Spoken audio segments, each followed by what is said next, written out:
दोस्तों, स्वागत है आपका मेरे YouTube चैनल इंग्लिश बाबू पर।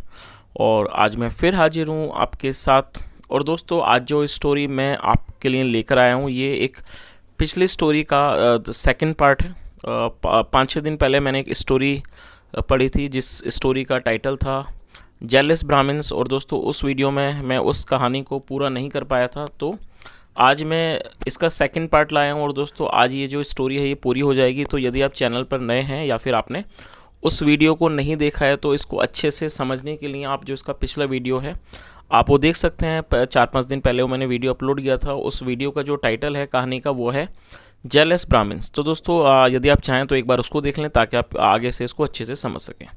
तो चलिए दोस्तों, अब हम इसको शुरू करते हैं। इन द हवेली, मतलब कि हवेली में, Seth Laxmidas asked his servants to prepare tea. जो सेठ लक्ष्मीदास थे उन्होंने अपने नौकरों से कहा। आस्क का मतलब पूछना, उसके अलावा किसी व्यक्ति को कोई काम करने को कहना भी होता है। उन्होंने अपने नौकरों से कहा टू प्रिपेयर, तैयार करने को, टी चाय, एंड अदर स्नैक्स, और दूसरे स्नैक्स मतलब नाश्ते के सामान, फॉर द 2 ब्राह्मण्स, 2 ब्राह्मण को उनके लिए। एट दैट मोमेंट, मतलब कि उस क्षण, गंगाधर एंड माधवराव, जो गंगाधर और माधवराव थे, आस्क्ड द सेठ, उन्होंने सेठ को कहा, टू अलाउ देम, कि वो उनको अनुमति दें, टू वॉश देयर हैंड्स, अपने हाथ धोने, उनके हाथ धोने के लिए। फर्स्ट मतलब कि पहले, Gangadhar went to wash his hands. और दोस्तों, ये भी हमारा पास्ट इंडेफिनिट का अफर्मेटिव वाक्य है। जब हम पास्ट इंडेफिनिट में कोई अफर्मेटिव का वाक्य बनाते हैं तो वहाँ वर्ब की सेकंड फॉर्म का यूज़ किया जाता है। गो मतलब जाना, second form went. First Gangadhar went मतलब पहले गंगाधर गया, टू वॉश हिज हैंड्स, अपने हाथ धोने के लिए। Finding Madhavrao sitting alone, Sugandha took her chance to seek the truth. क्या मतलब हुआ? फाइंडिंग माधवराव सिटिंग, फाइंड का मतलब पाना, finding Madhavrao sitting alone, sitting alone मतलब माधवराव को अकेला बैठे हुए पाने पर। फाइंडिंग माधवराव सिटिंग अलोन मतलब कि माधवराव को अकेला बैठा हुआ पाने पर। सुगंधा टुक हर चांस, जो सुगंधा थी, टुक हर चांस, उसने अपना मौका लिया। To seek the truth, to seek the truth मतलब सच का पता लगाने का, जो उसने मौका लिया। शी सैड, उसने कहा। सॉरी टू से मतलब कहने के लिए दुख है। बट सीइंग यू बोथ, आप दोनों को देखकर, आई फील, मुझे लगता है, that your friend Gangadhar appears to be much more knowledgeable than you. तो किस लाइन का क्या अर्थ हुआ? तो उसने क्या कहा कि सॉरी टू से मतलब ये बात कहने का दुख है, बट सीइंग यू बोथ, आप दोनों को देखकर, आई फील मतलब मुझे लगता है, दैट कि योर फ्रेंड गंगाधर, आपका दोस्त Gangadhar, appears to be much more knowledgeable than you. दोस्तों, अपीयर का मतलब लगना, प्रतीत होना। तो उसने क्या कहा कि जो आपका दोस्त गंगाधर है, वो अपीयर क्या होता है, वो मच मोर नॉलेजेबल, वो अधिक मतलब कि ज्ञान वाला व्यक्ति, या कह सकते हैं ज्ञानी व्यक्ति मालूम होता है, दिखता है, देन यू, आपकी तुलना में। Madhavrao instantly felt jealous of Gangadhar and replied laughingly. क्या अर्थ हुआ? दोस्तों, इंस्टेंटली मतलब तुरंत, और फील जेलस का मतलब होता है किसी से जलना, किसी से ईर्ष्या करना। माधवराव इंस्टेंटली फेल जेलस मतलब जो माधवराव होता है उसको तुरंत वो जेलस उसने फील किया, मतलब कि उसने ईर्ष्या महसूस की, ऑफ गंगाधर से। एंड रिप्लाइड लाफिंगली, लाफिंगली का मतलब हुआ यहाँ पर हंसते हुए। और दोस्तों, ये जो वर्ड है वो एडवर्ब है। एडवर्ब का मतलब होता है ऐसा कोई भी शब्द जो किसी वर्ब की विशेषता का वर्णन करता है। तो इस तरह के शब्दों को एडवर्ब कहा जाता है। तो पूरी लाइन का क्या अर्थ हुआ कि जो माधवराव था वो तुरंत जेलस हो गया, मतलब वो उस बात से क्या कह सकते हैं कि वो जल गया या ईर्ष्यालु हो गया गंगाधर से। एंड रिप्लाइड लाफिंगली, और उसने हंसते हुए जवाब दिया। व्हाट, क्या? Gangadhar is a mere donkey and a big fool. उसने क्या कहा? और दोस्तों, मेयर का मतलब केवल, Gangadhar is a mere donkey. और दोस्तों, ये जो वाक्य है ये सिंपल प्रेजेंट का वाक्य है। सिंपल प्रेजेंट का मतलब होता है जब हम वर्तमान में कोई वाक्य बनाते हैं जहां इज एम आर का प्रयोग हेल्पिंग वर्ब के रूप में करते हैं, साथ में नाउन या एडजेक्टिव को लेकर वाक्य बनाते हैं। तो उसने क्या कहा? Gangadhar is a mere donkey, जो गंगाधर है वो केवल एक गधा है, एंड ए बिग फूल, और बहुत बड़ा मूर्ख है। He does not know anything about any religion nor about any holy books. क्या अर्थ हुआ दोस्तों, ये जो वाक्य है ये प्रेजेंट इंडेफिनिट का नेगेटिव वाक्य है, और जब हम प्रेजेंट इंडेफिनिट में कोई भी नेगेटिव का वाक्य बनाते हैं तो वहाँ सब्जेक्ट के बाद डू नॉट या डज नॉट का प्रयोग किया जाता है, साथ में वर्ब की फर्स्ट फॉर्म लगाई जाती है। उसके अलावा यदि हमारा subject I we you they या प्लूरल होगा तो हमें डू नॉट का यूज़ करना होता है। यदि सब्जेक्ट ही शी इट या सिंगुलर नाउन होगा तब हमें डज नॉट का यूज़ करना होता है, साथ में फर्स्ट फॉर्म लगाई जाती है। तो रूल के अकॉर्डिंगली ही के साथ डज नॉट का यूज़ किया गया, साथ में फर्स्ट फॉर्म लगाई गई है। नो मतलब जानना, तो क्या अर्थ हुआ, he does not know anything about any religion, मतलब वह he does not know anything, वह कुछ नहीं जानता है, अबाउट एनी रिलीजन किसी भी धर्म के बारे में, नोर अबाउट एनी होली बुक्स ना ही किसी पवित्र पुस्तक के बारे में, पवित्र किताब के बारे में वो जानता है। आगे देखिए, वैन गंगाधर केम बैक, और दोस्तों ये पास्ट इंडेफिनिट का अफर्मेटिव वाक्य है, कब मतलब आना, second form came. When Gangadhar came back, जब गंगाधर वापस आया, and Madhavrao went to wash his hands, और जो माधवराव था वो गया टू वॉश हिज हैंड्स, अपने हाथ धोने गया। Sugandha said the same thing to Gangadhar, Sugandha ने सैड द सेम थिंग, दोस्तों से मतलब कहना, second form said the same thing, Sugandha ने वही बात कही टू गंगाधर, मतलब उसने गंगाधर से वही बात कही।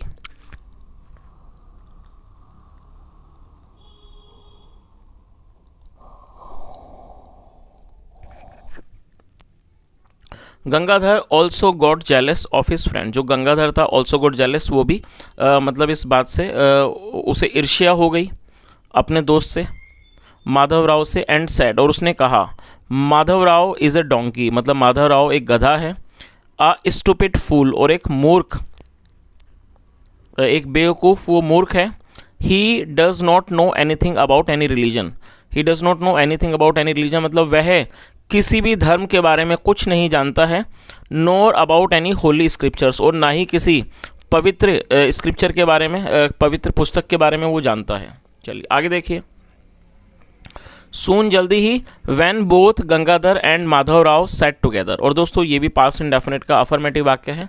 सिट मतलब बैठना, सेकंड फॉर्म सेट, मतलब कि van both Gangadhar and Madhavrao sat together, मतलब जब दोनों गंगाधर और माधवराव एक साथ बैठे, फॉर टेकिंग देयर टी, अपनी चाय पीने के लिए, एंड ब्रेकफास्ट, और वो नाश्ता करने के लिए, Sugandha called and ordered her servant, जो सुगंधा थी कॉल्ड, उसने बुलाया अपने, कोल्ड एंड ऑर्डर हरसमेंट, मतलब हर सर्वेंट, उसने अपने नौकर को बुलाया और उसे आदेश दिया, ऑर्डर हर सर्वेंट मतलब अपने नौकर को बुलाया और उसे आदेश दिया, Bhagat please remove the tea, remove मतलब हटाना, तो उसने क्या कहा, Bhagat please remove the tea, कृपया करके चाय हटा दो,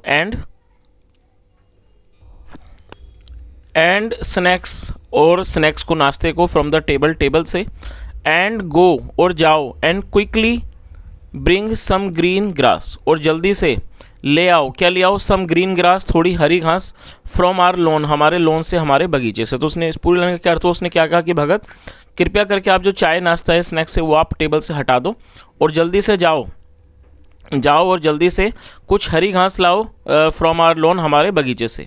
सेठ Lakshmidas, Gangadhar and Madhavrao were all surprised with Sugandha's strange behaviour. क्या अर्थ हुआ, जो सेठ लक्ष्मीदास थे, गंगाधर था, एंड माधवराव और माधवराव वर ऑल सरप्राइज्ड, वो सभी हैरान थे। किस चीज़ से हैरान थे, विद सुगंधाज स्ट्रेंज बिहेवियर। दोस्तों यहाँ सुगंधे के बाद एपेस्ट्रोफी एस, जिसका मतलब काकी के, तो जब हम किसी नाम या व्यक्ति के साथ कुछ जोड़ना चाहते हैं तो एपेस्ट्रोफी एस का प्रयोग किया जाता है। और स्ट्रेंज का मतलब होता है अजीब, और बिहेवियर मतलब व्यवहार। तो क्या अर्थ हुआ कि सेठ लक्ष्मीदास, गंगाधर और माधवराव सुगंधा के अजीब बर्ताव से, अजीब व्यवहार से बहुत ज़्यादा हैरान हो गए। When the servant brought the grass, जब वो सर्वेंट था वो लाया। और दोस्तों ये भी पास्ट का अफर्मेटिव वाक्य है। ब्रिंग मतलब होता है लाना, second form brought. When the servant brought the grass मतलब जब जो सर्वेंट था, नौकर था, वो घास लाया। सुगंधा स्मार्टली सेड, सुगंधा ने मतलब होशियारी से कहा, माय डियर जेंटलमैन मतलब मेरे प्यारे महापुरुषों, माय डियर जेंटलमैन। नाउ अब दैट की each one of you calls the other a donkey, मतलब आप में से प्रत्येक दूसरे को बुलाता है। क्या बुलाता है, द अदर अ डोंकी, ये गधा बुलाता है। देयरफॉर इसलिए, बोथ ऑफ यू आप दोनों, please eat the grass here, इसलिए आप दोनों कृपया करके यहाँ घास खाइए। सीन्स क्योंकि, यू टोल्ड तुमने बताया, that none of you has any knowledge, कि आप में से किसी को भी कोई ज्ञान नहीं है, अबाउट एनी रिलीजन, किसी भी धर्म के बारे में, और अबाउट एनी होली बुक्स, या किसी पवित्र पुस्तक के बारे में, एंड प्रैक्टिसेस, या फिर अच्छी चीज़ों के बारे में। इट सिंपली रिवील्स, और दोस्तों रिवील का मतलब होता है किसी चीज़ को जाहिर करना, खुलासा करना। इट सिंपली रिवील्स मतलब ये इस बात का खुलासा करता है हाउ फेक यू आर, आप कितने नकली हो। और दोस्तों फेक का मतलब नकली, जो कि एक एडजेक्टिव है। तो उसने क्या कहा, it simply reveals how fake you are, मतलब ये इस चीज़ को जाहिर करता है कि आप कितने नकली हो। You may leave our house immediately, immediately मतलब तुरंत। You may leave our house immediately, आप तुरंत हमारे घर से जा सकते हो। आगे देखिए,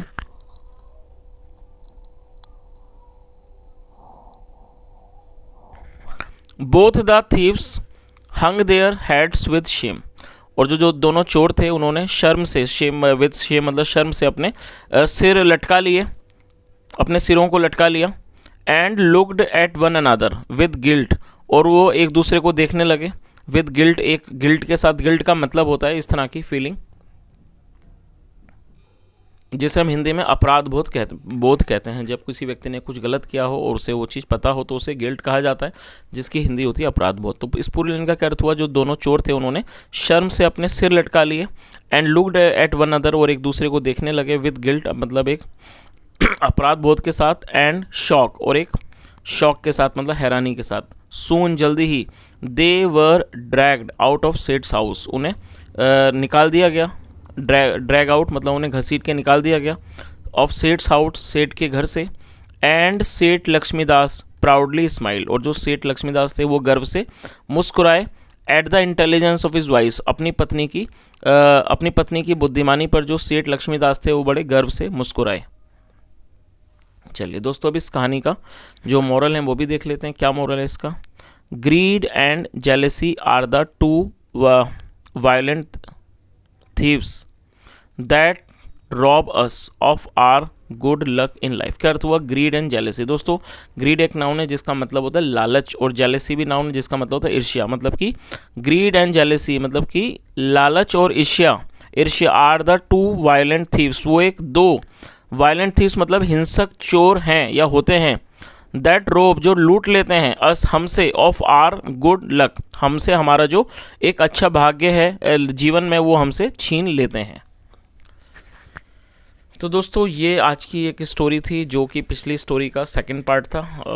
वैसे ये जो पार्ट था मुझे 2-3 दिन पहले ही बना लेना चाहिए था, लेकिन मैं इसको नहीं बना सका, और आज जब मेरे पास टाइम था तो मैंने सोचा चलो जो स्टोरी अधूरी थी उसको पूरा कर देना भी ज़रूरी होता है, तो इसलिए आज मैं इस कहानी को लेके आया हूँ। तो दोस्तों जो भी यदि आपको कहानी अच्छी लगी हो, मेरा पढ़ाने का तरीका अच्छा लगा हो, तो आपसे रिक्वेस्ट है वीडियो को लाइक करें, शेयर करें, चैनल को ज़रूर सब्सक्राइब करें, और यदि आपका कोई भी सुझाव हो तो कमेंट में ज़रूर बताएं। सुनने के लिए thank you so much, have a nice day and bye.